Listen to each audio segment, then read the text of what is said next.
আসসালামু আলাইকুম সবাই, কেমন আছেন? আশা করি সবাই ভালো আছেন। তো আজকের ভিডিওটা আমার জীবনের খুব ব্যক্তিগত আর বিশেষ একটা মুহূর্ত নিয়ে। এটা আমার চতুর্থ সি সেকশন। শুনতে হয়তো অনেকের কাছে একটু অন্যরকম লাগবে, কিন্তু আমার কাছে এটা সাহস, অপেক্ষা, দোয়া আর ভালোবাসার আরেকটা যাত্রা। সত্যি বলতে কি, প্রথমবারের মতো অনুভূতি ছিল না, তবুও প্রতিটা জার্নি আলাদা হয়।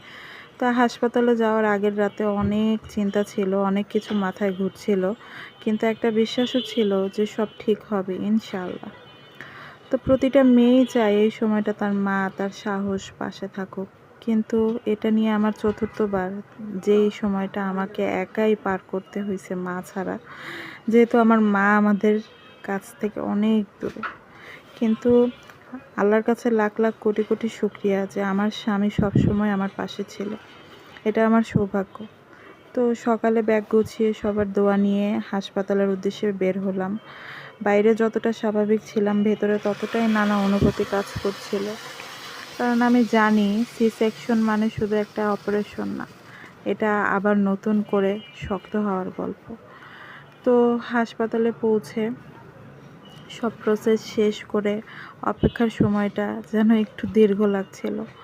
মনে হচ্ছিল এই পথটা আগেও পেরিয়েছি, কিন্তু এবারের অনুভূতিটা ঠিক ততটাই গভীর। তো তারপর এলো সেই সময়, কিছু মুহূর্ত কথায় বলা যায় না।